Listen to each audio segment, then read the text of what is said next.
Sí, Nada, buenas tardes a todos, buenos días a los que estáis al otro lado del océano. Muchísimas gracias por asistir a este encuentro con Héctor Abad Faciolince. Le estamos acompañando su editora en Colombia y su editora en Madrid.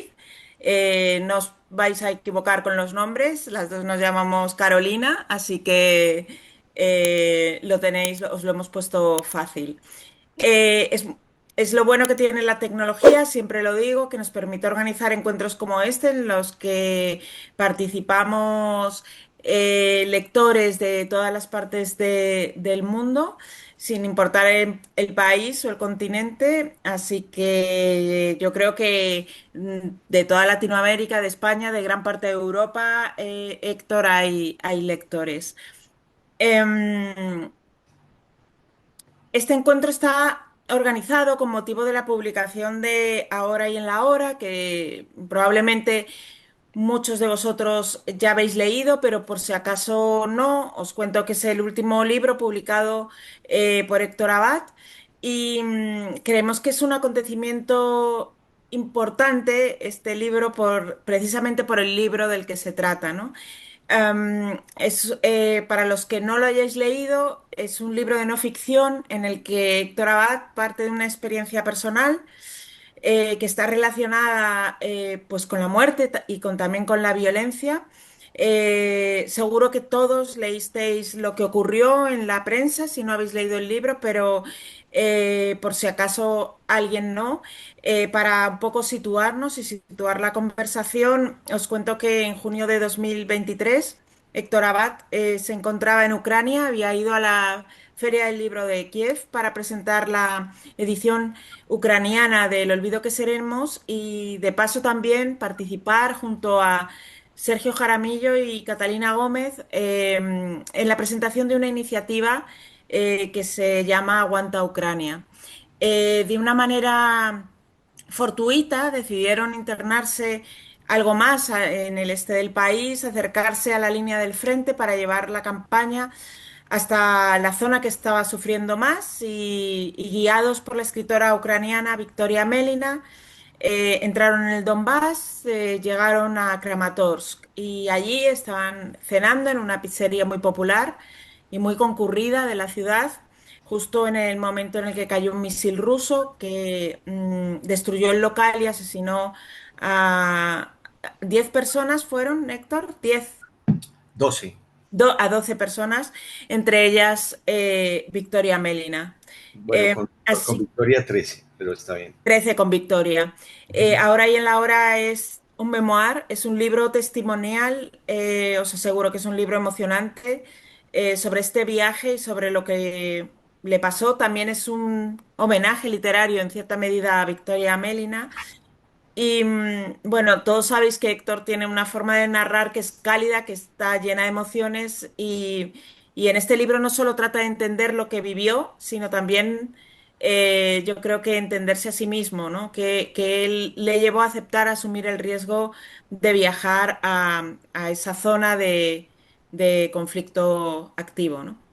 Y bueno, pues después de esta introducción, si quieres, Caro, empieza a formular preguntas. Bueno, Héctor, como te contamos, buenas tardes a todos. Es un gusto aquí acompañarlos y estar reunidos con Héctor y para hablar de este libro. Y bueno, con la tocaya también, que siempre es un placer. Así que bueno, te voy a empezar de una vez a contar, a transmitir pues las preguntas que nos han dejado algunos de los asistentes al club. Y bueno, el primer tema, por supuesto, es como alrededor del libro. Hay una pregunta entonces que dice así, el título Ahora y en la hora remite claramente a la oración del Ave María. ¿Por qué lo elegiste y qué simbolismo encierra dentro del relato? Bueno, buenas tardes. Gracias a los lectores, a la gente que está conectada. Gracias a mis dos queridas editoras. Después hablaré de ellas más adelante, porque ellas son protagonistas de este libro. Aunque no aparezcan en la trama, son protagonistas muy directas de este libro. Y bueno, empecemos entonces por los títulos. Por el título. A mí me gustan en general los títulos míos por un motivo muy simple, y es que no son míos. El olvido que seremos es el primer verso de un soneto que yo creo que es de Borges, que dice: ya somos el olvido que seremos, salvo mi corazón, todo está bien. Es el último verso de un soneto de un poeta colombiano, Eduardo Carranza. Mis diarios se llaman Lo que fue presente, y es también un verso de Quevedo. Y ahora y en la hora, como dice la persona que haya preguntado sobre este título, es parte del Ave María. Todo el mundo no, hay gente que no lo sabe, hay gente que me dice: curioso, sí, una rima, ahora y en la hora, no sabe de dónde viene. En otras lenguas que he revisado, el Ave María no siempre rima. No sé, por ejemplo, en italiano se dice adesso en el l'ora, o en inglés now and in the hour, pero en español es ahora y en la hora, y lo que sigue es de nuestra. Digamos que yo lo escogí porque, leyendo a un escritor español, Agustín García Calvo, que yo vine a conocer en el proceso de escritura de este libro, él decía que la muerte es siempre de uno solo, de uno mismo, que uno se muere solo, que la muerte es una cosa tan personal, tan solitaria como el mismo nacimiento. Y me pareció una idea muy interesante, pero yo ya había tenido la experiencia de Ucrania y de Kramatorsk y de la guerra, y pensé que nuestra muerte, en el caso de las guerras y en el caso de Kramatorsk, que ese plural del nosotros, de varios que mueren, es lo más exacto, porque lo que ocurre en las guerras es que mucha gente muere al mismo tiempo. En este caso, pues 12 personas de inmediato, y Victoria 3 o 4 días después. Entonces es de verdad la hora de nuestra muerte. 13 personas también tienen algo de simbólico, porque la gente tiene nunca se quieren sentar 13 a la mesa, porque dicen que es como la última cena, donde de esos 13 muere uno. Y digamos que de nuestra mesa no era de 13, pero sí mueren 12 personas, y una en Kramatorsk, y esta una pues es Victoria, que estaba frente a mí. Y de alguna manera también yo sentí, y mucho tiempo dudé durante la escritura de este libro, muchas veces sentí que yo me había muerto también, porque lo último que yo pensé cuando me tiraba al suelo, o el misil y la explosión me tiraban al suelo, lo que yo pensé no fue me mataron, sino lo que yo me dije en la cabeza. Mi último pensamiento, si yo me morí o si yo me hubiera muerto, fue nos mataron, nos mataron. Era todo el tiempo, era un plural. Entonces se me ocurrió que esa parte del Ave María sonaba bien. No es un ruego, no es ruega por nosotros pecadores, ahora y en la hora, sino que uno no tiende como a pensar en lo anterior, sino en completar la frase. Como la mayoría de mis lectores pues son de lengua española, y son colombianos o mexicanos o españoles o algo, casi todos saben esto, casi todos se saben el Ave María, sean creyentes o no, y sé que pueden completar la oración sin que yo tenga que decirles eso. Yo los títulos los pienso bastante. Este libro tenía un título alternativo que también me gustaba, también porque es ajeno, que era y es, y a lo mejor será: con 3 dedos se escribe, pero duele todo el cuerpo. Porque durante la escritura de este libro, fuera de yo pensar mucho en la muerte, en la hora de nuestra muerte, también pensaba que, como yo escribo a mano, que escribía con 3 dedos, pero pero todo el cuerpo me dolía y sobre todo toda la mente me dolía, porque yo nunca había escrito un libro con tanta angustia, con tan poco deseo de escribirlo. Nunca había escrito contra mi voluntad durante tantos meses, contra mi mente, contra mis ganas, y solamente como con la obligación, el deber, la responsabilidad de tener que escribirlo, porque sentía que tenía que contar que en esa hora de nuestra muerte había muerto mucha gente injustamente y que Victoria se dedicaba a denunciar los crímenes de guerra injustos de la invasión rusa a Ucrania y que yo tenía que contar lo que ella ya no podía contar.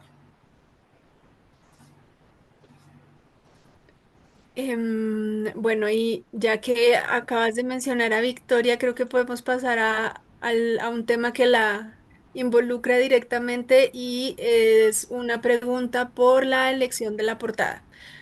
¿Cuál es la historia de la carátula del libro? Preguntan.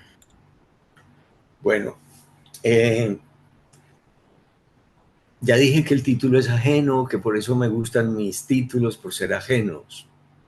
De algún modo, yo creo que un escritor es una persona que ve y que oye a la gente, pero que todo lo que ve no es que lo vea muy bien, ni todo lo que oiga no es que lo oiga muy bien. Yo creo que un escritor es una especie de antena receptora, una especie de, a veces de pararrayos, a veces de, no sé, como de radar. Alguien que capta cosas no propias, sino capta cosas que la gente dice. Y yo una vez le mostré como las fotos de Victoria a mi mujer, a mi esposa, Alexandra, Alexandra Pareja, que era maestra de escuela, pero que se volvió editora desde hace unos 8 años. Y ella, bueno, en realidad yo no veo mucho, pero oigo, ni escribo mucho, pero oigo con cuidado lo que me dicen y lo que la gente ve. Y cuando la gente ve y me parece que lo que ve es correcto, pues tengo como un receptor que me dice, eso está bien, eso que la gente ve está bien. Y Alexandra me dijo, mira, Victoria parece un cisne. Y yo no me había dado cuenta, pero miré bien algunas fotos de Victoria y de verdad parecía un cisne. Y me acordé de una danza del lago de los cisnes, que tiene mucho que ver con esa región del mundo y con unas bailarinas de esa región del mundo y de la muerte del cisne. Y escribí una página en el que en el libro está sobre Victoria, que parece un cisne. Es una palabra anticuada, es una palabra, en Colombia en realidad no hay cisnes. Bueno, hay cisnes importados. Yo tengo un laguito y yo tenía 2 cisnes negros que me regaló un médico y que me mataron unos perros, porque los cisnes parecen como muy orgullosos y muy grandes y con ese cuello estilizado, pero son al mismo tiempo muy frágiles. Eh, entonces, bueno, yo recibiendo esa idea de Alexandra, describí a Victoria como un cisne y yo a estas Carolinas, a mis editoras les digo Carolina del Norte y Carolina del Sur. La del Norte es la española, Reollo, y Carolina López es la del Sur, la que vive en Bogotá. Yo vivo entre las dos partes. A veces vengo a visitar a Carolina del Norte y a veces voy a visitar a Carolina del Sur. Y, y ellas leyendo esta página, Carolina habló del sur, habló con la persona del diseño en Bogotá y la diseñadora, Caro, que en este momento no me acuerdo cómo se llama, Patricia Martínez. Patricia, encontró la imagen de una pintora sueca de principios de siglo. Eh, y, y, son estos, un cisne blanco y un cisne negro, que también, que me encantó desde el primer momento en que me la mandaron, la acepté. No, muchas veces hemos tenido largas discusiones sobre las cubiertas o carátulas de los libros. Es difícil ponerse de acuerdo a veces con los editores. Hay escritores que imponen las cubiertas, las carátulas. Eh, por ejemplo, la imagen del olvido que seremos es mi hermana Marta con el violín. La del corazón yo la encontré en un cuadro, pero otras, bueno, en otras lenguas, por ejemplo, a veces me han impuesto cubiertas que detesto, que me parecen horribles. No voy a hablar de eso.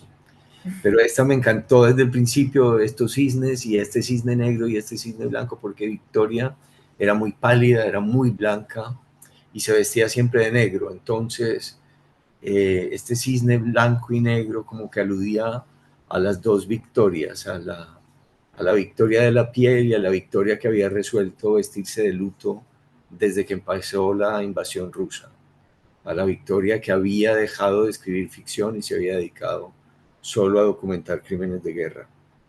Entonces, esa elección me pareció muy acertada, muy bonita, y también, como no es mía, puedo decir que me encanta.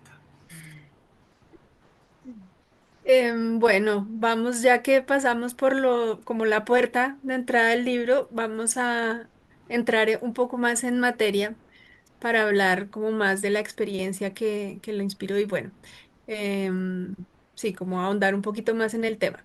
Em, por ejemplo, para contar tu viaje a Ucrania y todo lo vivido allí, has dicho que has dicho que no has podido valerte del artificio de la ficción.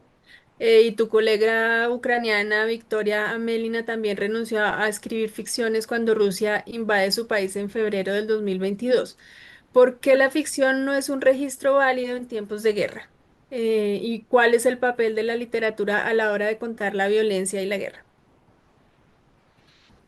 Bueno, la verdad, y ustedes lo saben mejor que, no, que nadie, mis queridas Carolinas del Norte y del Sur, la verdad es que yo no sabía desde el principio, desde que empecé a hablar también con mis editores, con Pilar Reyes, con Sebastián Estrada, yo les dije, yo no sé si voy a escribir un libro de ficción o un libro de no ficción, porque yo había empezado o tenía en mente escribir a ratos un libro de ficción y a ratos un libro de no ficción, a ratos un puro testimonio, crónica o ensayo sobre lo que había vivido, o a ratos pensaba que lo que debía escribir era algo un poco impúdico porque era como en algo en lo que estaba muy involucrado yo mismo, como alguien que envejece, como un viejo que hace un viaje,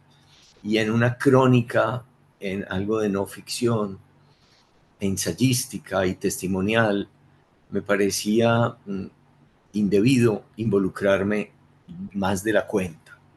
Entonces, para no involucrarme más de la cuenta, para tratar de mantener como la objetividad de los otros, de Victoria, de los que me acompañaban, de Sergio, de Catalina, de Dima, de los que hicimos ese viaje juntos, no me daba mucha vergüenza involucrarme. Entonces, para eso me servía la ficción, para involucrarme más, para hablar más de cosas que en crónicas es difícil hablar, para hablar como de cosas íntimas, no solo mías, sino también de los demás, que uno viene a conocer por casualidad y de las que no se puede hablar. Entonces, en realidad yo iba escribiendo las dos cosas.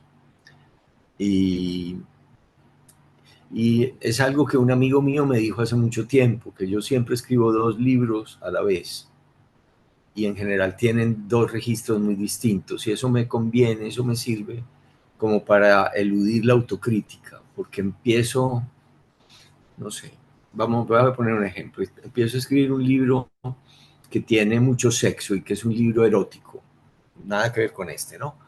Pero y entonces me empieza a parecer como excesivo, o me empieza a parecer superficial, o me parece frívolo, y entonces me pongo a escribir un libro que sea lo opuesto completamente, un libro casto, completamente asexuado, completamente que no tiene nada que ver con el cuerpo, un libro casi espiritual. Y entonces ahí me empiezo a aburrir horriblemente al escribir el libro casto y espiritual y bueno, entonces vuelvo al sexo. Pero no, entonces como que como a mí siempre me atormenta que todo está saliendo mal, que todo está saliendo mal, entonces escribo algo que sea lo contrario. Y así voy manejando mi autocrítica.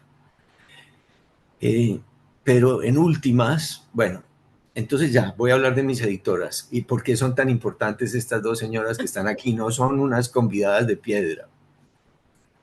En últimas sucedió algo en mi vida también, muy feliz pero muy angustioso. Más o menos esto coincidió con las fechas con las que yo me había comprometido a entregar este libro. Y yo tenía los dos libros más o menos terminados, pero no completamente terminados. Y sucedió esta cosa que me puso en una situación mental muy difícil. Y llegó la fecha y yo les dije, Carolinas, esto es lo que yo tengo.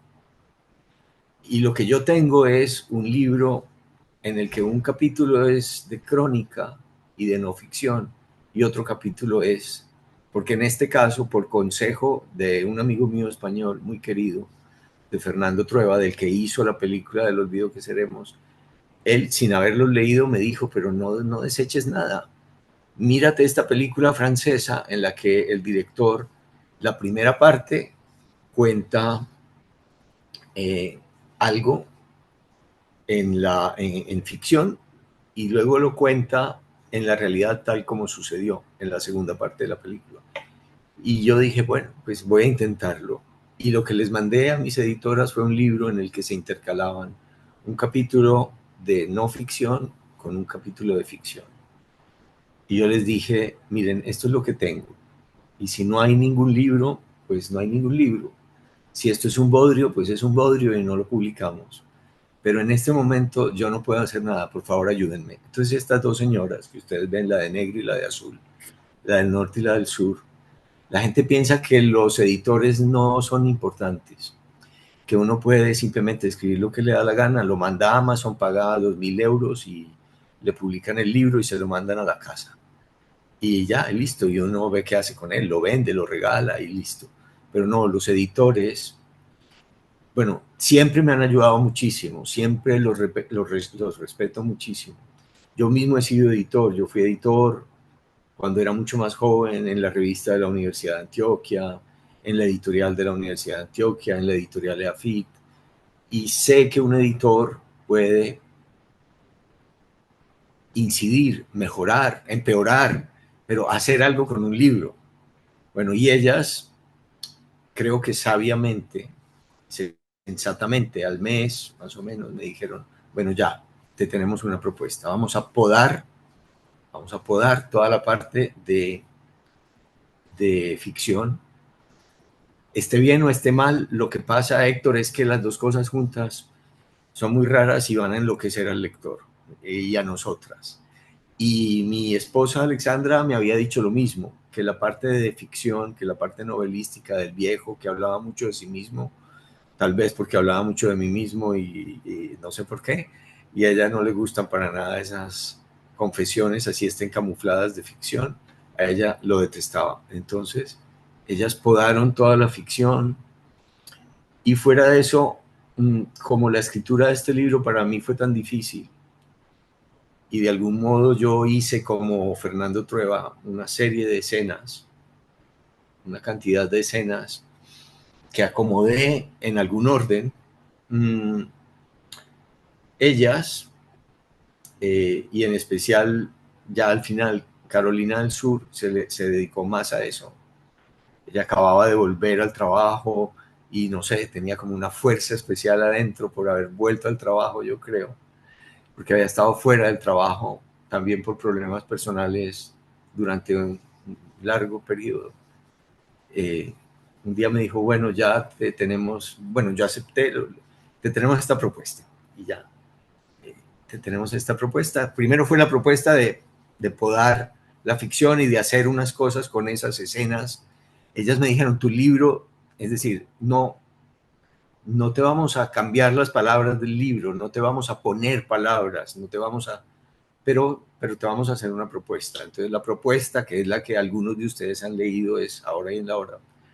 Es como si editor de una película, una montajista de una película, que es como si el director hubiera rodado toda la película como se ruedan las películas en desorden, y le hubiera que, y yo muerto, porque yo estaba medio muerto, y a veces dudo de si estaba muerto o no, dejé que el montaje fuera hecho por estas señoras.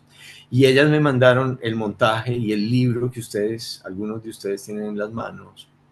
Y yo lo empecé a leer y me pasó lo mismo que con, que con los títulos, que me parecía que no era mío y entonces me encantaba. Y más poco mío me parecía y más me gustaba. Y más me gustaba por ser, no parecía mío, entonces yo decía, no parece mío y me gusta, qué bueno. Entonces, ya, bueno, me alargué mucho, pero esa es la respuesta verdadera. Bueno, muy bien, sí. Quedó yo creo que muy, muy claro el asunto.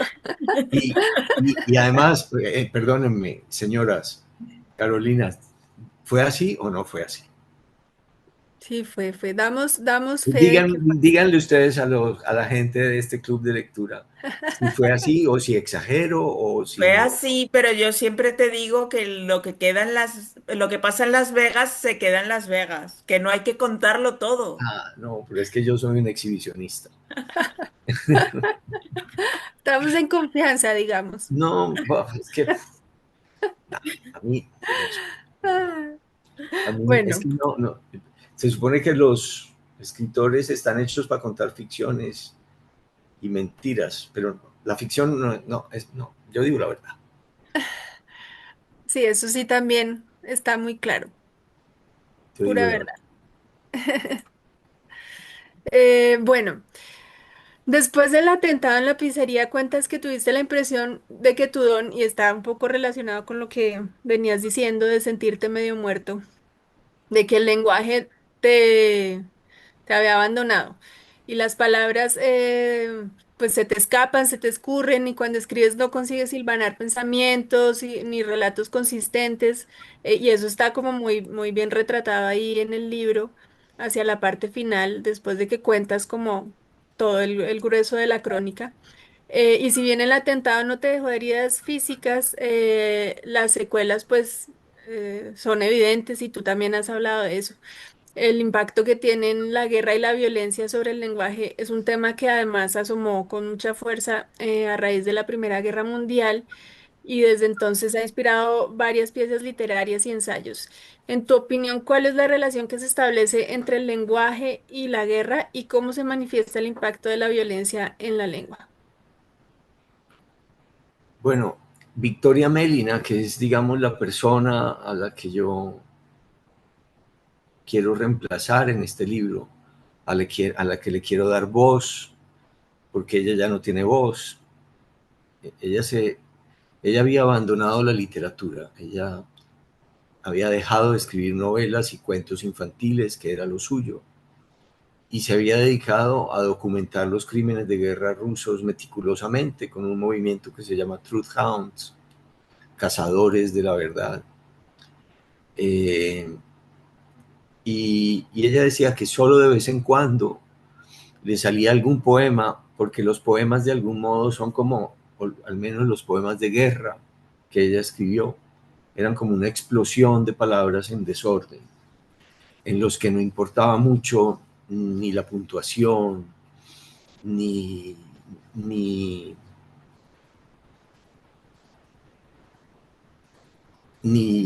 ni la, es que estoy buscando la palabra precisa, ni el orden de las palabras, ni la sintaxis, esa era la palabra que estaba buscando, ni la sintaxis, que todo era como si una granada explota y un montón de esquirlas saltan. Y ella escribía estos poemas. Y yo, bueno, yo quería darle voz a ella, que ya no tenía voz, por un lado. Pero cuando escribía en mis cuadernos, y luego yo escribo a mano, con 3 dedos se escribe, y luego lo paso en limpio al computador. No escribo a mano porque escribo a mala máquina, soy un gran mecanógrafo, escribo con los 10 dedos, escribo rapidísimo y sin mirar la pantalla. Pero esa misma facilidad eh, me obliga, me da un ritmo demasiado rápido y fácil de la escritura. En cambio, escribiendo a mano hay un ritmo de la escritura como más lento y más difícil. Y yo siempre había escrito con cierta soltura y facilidad. Y en cambio en este libro me di cuenta, y por eso me di cuenta de que me estaba enfermando, de que estaba enfermo escribiendo este libro, y de que yo era un herido de guerra, pero no un herido de guerra física porque no me pasó nada, sino un herido de guerra mental. Porque como dijo Dima, nuestro fixer y el conductor, después de que una explosión te cae al lado y muere gente a tu lado, el cerebro te queda como una maraca. Entonces el cerebro mío estaba como una maraca y yo estaba escribiendo como un maraquero. Unas cosas mal escritas, con palabras que se repetían. Yo nunca he tenido problemas serios con la ortografía o con, digamos, con la herramienta simple de la lengua, que todo el mundo puede aprender a redactar. Es decir, yo no había tenido problemas con la redacción de algo. Y aquí tenía problemas de redacción, no solo de escritura, sino de redacción, con palabras que se repetían, con sintaxis equivocada, con errores lógicos elementales, con lo que en lógica se llama non sequitur, como esto, no, esto que viene antes, no, lo que viene después no se corresponde. Entonces eso me producía a mí desesperación, angustia, depresión.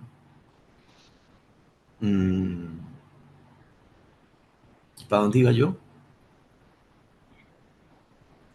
Para los problemas, o sea, la relación entre el lenguaje y la guerra, cómo Bueno, sí, afecta entonces Y las algunas la secuelas. veces, experiencia. entonces sí, es que la guerra todo lo destroza, hasta la gramática, hasta la sintaxis.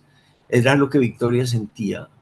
Victoria que además hizo el camino opuesto al que suelen hacer las mujeres, no por machismo ni por nada, sino porque las mujeres cogen a los niños y se van para los sitios más seguros del país o se van a otro país. Millones de ucranianas están desplazadas en Ucrania o en otros países y los hombres en edad de combatir están combatiendo o están ayudando en cosas de la guerra. Victoria hizo lo contrario. Victoria entró al país, dejó a su hijo de 11 años en Polonia a cargo de una tía abuela o de una tía, y su marido vivía en Estados Unidos y ella se entregó a la guerra. Y en el libro póstumo que dejó, en el libro que ella estaba escribiendo, dijo, en cualquier momento ella tenía una gran melena rubia muy bonita que le daba también esa apariencia de cuello de cisne, en cualquier momento me corto el pelo como mi amiga tal o mi amiga tal y entro al ejército. Y en la primera página del libro lo que dice es, acabo de comprarme mi primera pistola en la vida, en Leópolis, en su ciudad, Lviv o Leópolis. Ella estaba tan comprometida y tan metida en la guerra que ya lo único que le salía eran esas palabras de sus poemas sin una lógica muy clara ni una sintaxis muy clara.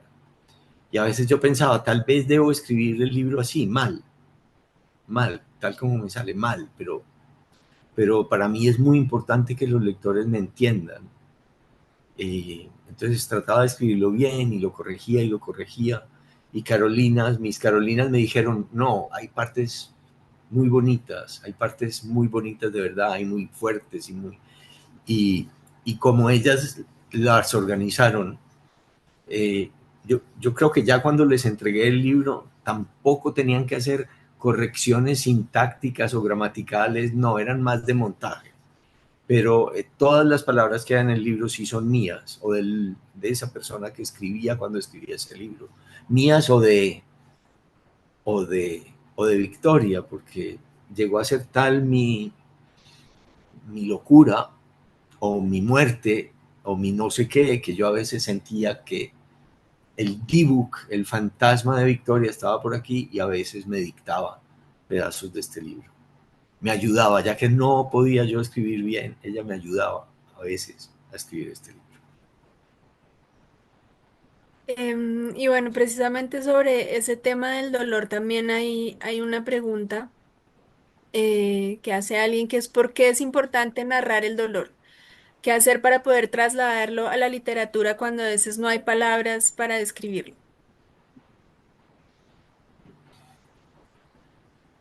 Pues digamos que hay una gran tentación inicial, que es no hacer nada y quedarse callado. Y empezar a olvidar. Y en eso yo soy un experto.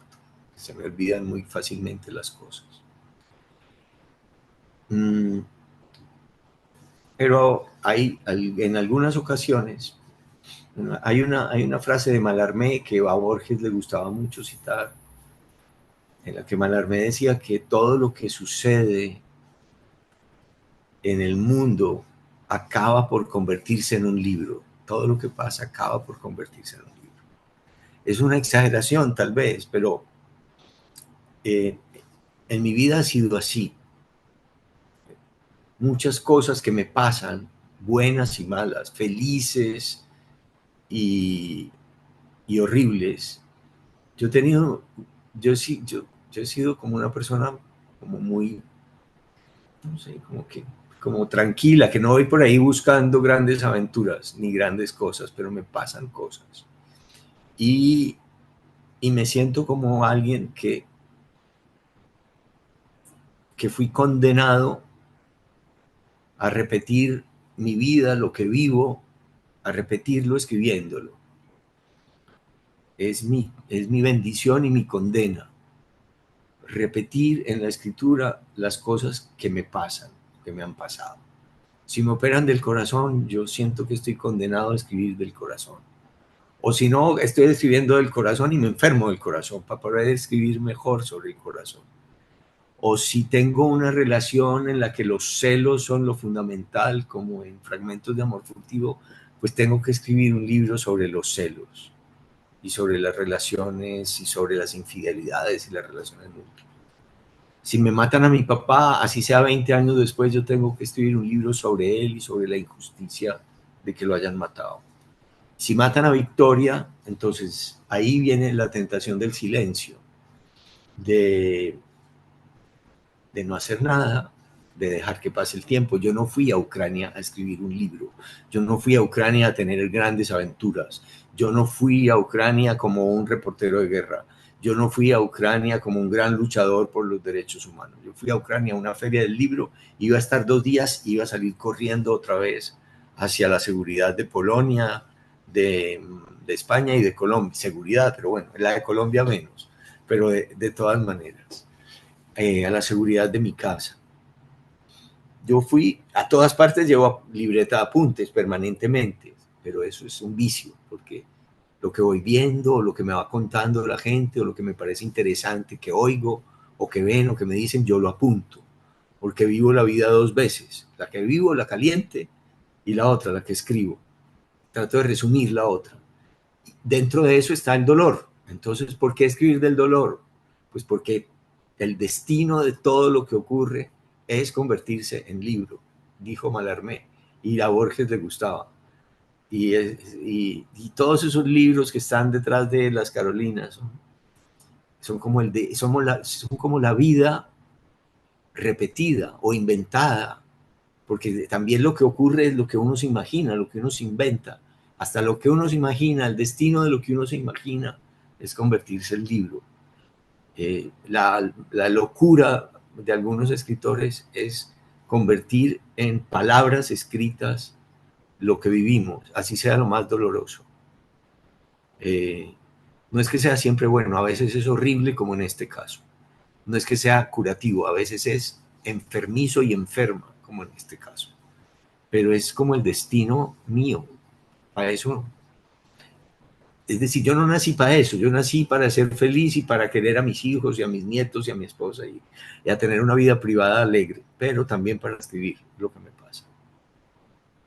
Mira, hay varios comentarios en el chat que un poco eh, de lectores que ya han leído el libro y que de alguna manera dicen que todo lo que tú estás contando lo transmite el libro, así que eso es una maravilla, pero hay una que te pregunta por una cuestión que también me gustaría como que abordaras, porque está también en el libro, está contado, y creo que es capital, que tiene que ver con la cobardía, con Ajá. tu concepción de una persona cobarde, ¿no?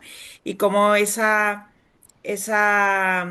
sensación sobre ti misma también influyó de alguna manera en tu decisión de continuar el viaje ese que dijiste que pensabas que iba a durar solo 2 días y pronto ibas a volver a la seguridad, ¿no?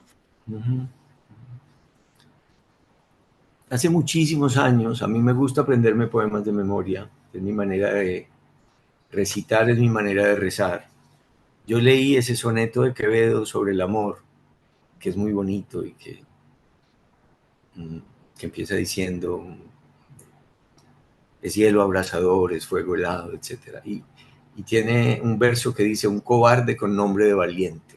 Él está hablando del amor, pero como Héctor es el nombre de un héroe griego de la guerra de Troya, como Héctor era el nombre de mi papá, y mi papá fue un hombre muy valiente y muy comprometido. Cuando yo leí ese verso que era sobre el amor, dije, ah, no, este verso es sobre mí y es para mí. Un cobarde con nombre de valiente. Yo soy el tocayo, como ustedes dos son tocayas. Yo soy el tocayo de Héctor Abad Valiente, un cobarde con nombre de valiente.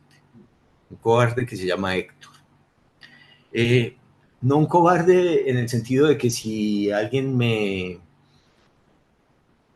amenaza o me insulta, yo salgo corriendo. No, no, no es esa cobardía, es una cosa como más profunda y peor, tal vez peor. Es como no busco el peligro, no cuido mi vida, no soy un activista de nada, no tengo nada de heroico en mi vida y a veces en ocasiones actúo para proteger mi vida de una manera muy animal, muy natural, pero no como los humanos verdaderamente valientes.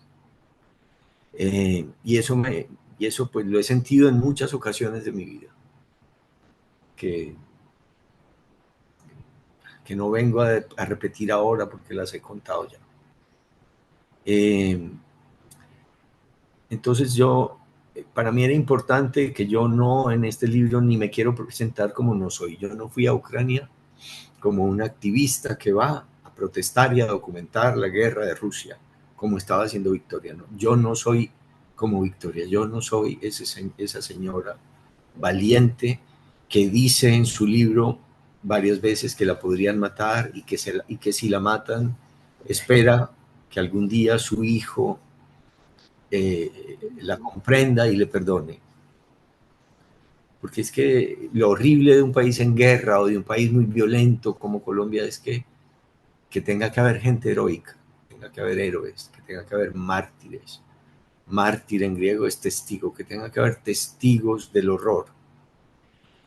Y, y no, a mí me hubiera gustado ser un escritor de comedias y no ser testigo del horror. A mí me hubiera gustado escribir libros que hagan reír, como el Tratado de Culinaria o como la primera novela que yo escribí, que es Asuntos de un Hidalgo Disoluto, o como el mismo Fragmentos de Amor Furtivo, donde la guerra, donde la ciudad más violenta del mundo está por allá en el fondo, pero no es el argumento del libro. El argumento del libro es una pareja encerrada en un cuarto haciendo el amor y cometiendo el error de contarse su pasado sexual.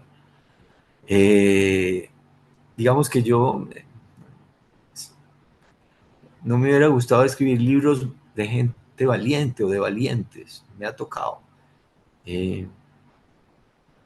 Tal vez mi cobardía misma pues me ha salvado la vida, porque en Kramatorsk, después de que tiraron este misil, yo me fui de ahí, en cambio Victoria y Sergio y Dima se quedaron con Victoria. Y yo me fui de ahí porque sabía que a los rusos les gusta hacer lo que se llama en inglés un double tap, que es tirar un segundo misil en el mismo sitio para rematar a los heridos y para matar a los socorristas. Entonces, al saber eso, yo prudentemente, digámoslo con una palabra bonita, prudentemente, cobardemente, para decirlo con una palabra fea, me fui de ahí. Yo estaba como un zombie, sí. Yo parecía herido, la gente me miraba, me hablaba, pero yo me fui de ahí y efectivamente, cuando yo me alejé de ahí, otro misil ruso cayó muy cerca y erró el blanco. Pero pudo haber matado a mucha más gente, pudo haber matado también a Catalina, a Sergio y a Dima, a todos los que estaban en mi mesa y a lo mejor a mí no. o pudo haberme caído a mí encima por alejarme del cobarde y al cobarde lo matan. Pero eso no te da, todo lo que yo hice no te da una sensación de valentía. Tal vez la única valentía que yo sí tengo es que cuando escribo no tengo miedo, ni cuando hablo tengo miedo de decir la verdad. Cuando escribo no tengo miedo de decir la verdad. Y creo que es mi responsabilidad decir la verdad cuando escribo y cuando hablo. Eh, eh, no pienso nunca en las consecuencias de la verdad. No pienso en que eso, en que si yo digo la verdad, la gente puede pensar, ah, pero este no escribe los libros, se los escriben las editoras. Ah, pero este, no sé, se aprovecha de la muerte de Victoria para escribir un libro. Yo no me aprovecho, yo simplemente estoy contando la verdad de algo que me pasó. Y esa es la verdad y lo pienso sinceramente. Esa es la verdad. Pero, digamos, soy muy cobarde con los que me rodean. Mis hijos me dicen que yo los he neurotizado mucho porque yo, también porque soy hijo de mi padre, veo riesgos en todas partes. Y no hago sino decirles todo el tiempo, esto es un riesgo, esto es un riesgo, esto es peligroso, esto te puede pasar. En fin, soy cobarde también en ese sentido, soy como un hipocondríaco personal y hipocondríaco hacia los que quiero. A Carolina del Sur, por ejemplo, siempre le decía, tienes que ir al cardiólogo, tienes que ir al cardiólogo, porque tenía no sé qué, un dolorcito. A quien quiera que yo quiero, o aunque no lo quiera, si yo a alguien le veo un lunar raro, yo le digo, tienes que ir ya al dermatólogo. En fin, me meto. Nos cuidas a todos, mira. No sé. Me, sí, me parece que la vida es frágil, la vida es muy frágil y que hay que cuidarla mucho. Entonces, y por mucho que uno la cuide, pues uno se acaba muriendo, claro, pero es mejor no darle muchas oportunidades al azar. Y por eso es que pongo ese epígrafe de Joseph Roth, ese escritor que yo quiero tanto, que el hombre que se expone voluntariamente a un peligro comete un pecado, porque la vida es un regalo. Es decir, sí, la gente que cree en el destino, si crees en el destino, entonces ¿por qué no te tiras de un 10º piso? Porque no te va a pasar nada si no es tu día. No, no, uno no se puede tirar de un 10º piso porque se mata. No sé cómo explica eso la gente que cree en el destino. Pues tenemos pocos minutos, montones de preguntas se nos quedan, pero Es que para no cerrar, puedo leer el chat, veo que hay muchas cosas, lo siento. Hay unos comentarios maravillosos sobre ti y sobre tu literatura y sobre tu libro. Estaba Bueno, leyendo uno. después, cuando termines, lo agradezco. Sí, léelos porque son muy Los agradezco bonitos. de antemano y después los voy a leer. Sí. pues sí, te iba a proponer que para cerrar podemos también pasar a esas preguntas más sobre tu proceso de escritura. Y ahora que hablabas, por ejemplo, de tus otros libros, alguien pregunta de qué libro te sientes más orgulloso. No, yo no me siento muy orgulloso de ninguno. A mí me gustan mucho mis libros cuando no me parecen míos. Eh, no, no. No me, en realidad no me avergüenzo de ninguno ni tampoco me siento orgulloso. Mis libros son como la nacionalidad. ¿Tú sientes vergüenza o orgullo de ser colombiano? No, es lo que soy. Yo no siento ni vergüenza ni orgullo. Está bien. Es como irremediable. Mis libros son lo que son. Cada libro que yo he escrito es lo mejor que pude escribir en su momento. Creo que dos tentaciones graves para un escritor son como la falta de autocrítica, es decir, como la desvergüenza, es un gran defecto, pero también el perfeccionismo. Creo que uno no puede perseguir la perfección que no existe, ni ser desvergonzado y entregarle a esta gente tan seria y tan buenas editoras una porquería. Hay que encontrar un equilibrio entre el arrojo entre la valentía de mostrarles a los demás lo que uno es capaz de escribir, imperfecto siempre, y el descaro y la arrogancia de pensar que todo lo que uno escribe está bien y es bueno. Y no, yo tengo montones de libros abortados, de libretas que no sirven para nada. No. Entonces no siento ni orgullo ni vergüenza por ninguno de mis libros. En todos he tratado de hacer lo mejor que pude. Y si sigo escribiendo, si la cabeza me da, eso es lo que me funciona. Trato de escribir lo menos mal que pueda, lo mejor. Cada libro que escribo, y eso lo digo en este libro, es para mí como el primero, porque un libro nuevo es un libro que hay que escribir de otra manera. Yo vuelvo a ser el aprendiz que aprende a escribir ese libro que está escribiendo. Y yo les quería mostrar cómo había escrito este. Sí, Claro. eso iba a Curiosamente, decir. yo había metido aquí en esta bolsita que dice libretas de ahora y en la hora y con 3 dedos se escribe. Entonces en esta bolsita metí yo todas las libretas con las que escribí este libro, que hay como unos cuadernos madre que son grandes y que yo dejo en la casa, que son las libretas negras, ¿no? Son estas libretas negras donde yo pues fui escribiendo este libro y muchas otras cosas, y hay notas y dibujos. Yo digo en el libro, cuento en el libro, que lo primero que escribí en la libreta negra es una página que está casi igual a como salió. Es esta página que dice: acaricio el aire a mi alrededor como si fuera el fantasma de mi hija muerta. No diré, pues soy sordo, que la oigo respirar. Tampoco puedo asegurar que ella me ve, que lee mis palabras o mis pensamientos.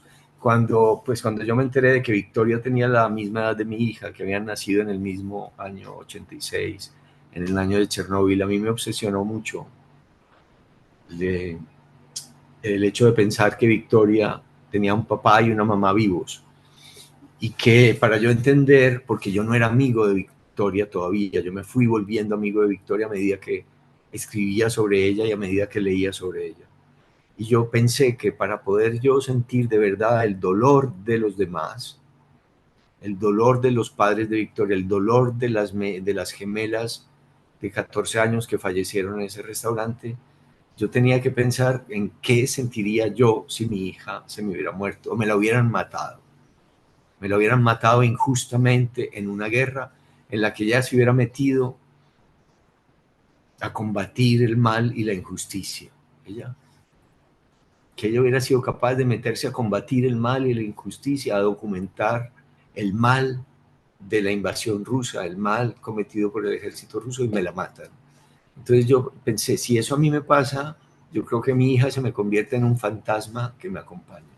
Y poco a poco eso fue lo que me permitió también escribir este libro, como pensar que Victoria era una persona que ya era muy amiga mía, que ya era una persona amada por mí y que me ayudaba a escribir el testimonio del crimen de guerra cometido contra ella, el crimen de guerra cometido contra las gemelas que mataron a ella. Entonces eso está en la primera página de este cuaderno negro. Luego está este otro cuaderno negro. Estos grandes, como son muy grandes, pues yo no los saco a la calle. Y estos son los chiquitos que yo saco a la calle y siempre llevo algún cuaderno en el bolsillo. Estos son los cuadernos en los que yo escribí Ahora y en la hora. Y también la novela. Esta es el Aguanta Ucrania, que es lo que repartía Sergio Jaramillo, el movimiento al que yo pertenezco, el que él fundó. Estos 2 cuadernitos, siempre que voy a ir a un viaje, no para escribir un libro, sino para escribir los apuntes que sean, estos 2 cuadernitos los compré antes de salir para Ucrania. Yo salí para Ucrania después de un festival literario en Atenas, el Festival Lea, y estos cuadernitos los compré en Atenas. Y bueno, y al principio lo que tengo son mis primeras conversaciones con mis editoras al ucraniano, con una de mis editoras, con Marina Marchuk, y no, pues pongo un pequeño glosario de palabras en ucraniano, de cómo se dice hola, buenos días, gracias, hasta luego, adiós, lo más sencillo. Porque yo esto no lo llevaba para escribir libros, pero aquí pues están apuntadas unas cosas y hay algunas reliquias. Por ejemplo, esta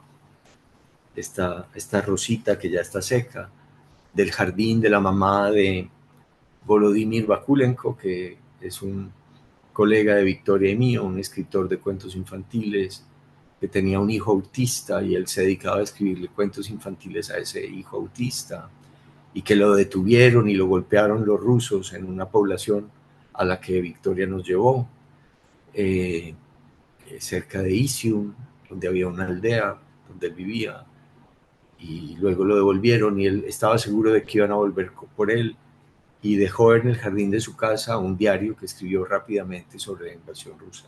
Y esta rosita estaba en la casa de la madre de este escritor, torturado, secuestrado y asesinado por los rusos, y bueno, digamos que está aquí en este cuaderno por eso.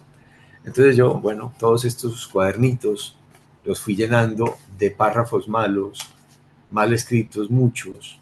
Esta es otra cosa que repartieron en la presentación del libro en Bogotá. Muchos los usé para el libro de ficción y para el libro de no ficción. Muchos no los usé. Como son cuadernos que yo llevaba a la calle, tienen también: acuérdate de comprar papas, acuérdate de comprar pollo, acuérdate de comprar leche. No es pura literatura, es también la vida común y corriente. Pero es que como una idea viene en cualquier momento, cuando uno va por la calle, y si no la apunto se me olvida, y yo escribo la vida doblemente, es decir, yo vivo la vida y la escribo para que no se me olvida. Entonces pues esto es el libro que yo escribí. Ahora y en la hora, por lo menos la semilla de ahora y en la hora está aquí, en estas libreticas que yo ahora, después de este club de lectura, voy a meter en la bolsa otra vez. Pues Héctor, ya ha pasado una hora, parece mentira, pero ya ha pasado una hora, así que yo creo que lo vamos a dejar aquí. Muchísimas gracias a todos por estar aquí, por participar, por escuchar. Gracias a ti, Héctor, y a ti, Caro, por acompañarme también o acompañarte yo a ti. Vamos por estar juntas en esta Gracias, mis Siempre experiencia. queridas editoras, gracias otra vez. De verdad que este libro yo a ellas se lo debo, yo en los agradecimientos lo digo, pero como yo digo la verdad y ellas han dicho que no he mentido, así fue. Entonces, gracias a ellas y gracias a los lectores, porque hay muchísimos libros maravillosos en este mundo, muchísimos libros que uno tendría que leer, y que escojan el libro de uno, pues es un milagro. Mil gracias. Mil gracias, perdón. Me está llamando Gracias. mi hija. Bueno, gracias a a mi hija todos. sí le voy a contestar. Sí, Adiós. adiós. Chao. Gracias. Chao. Chao.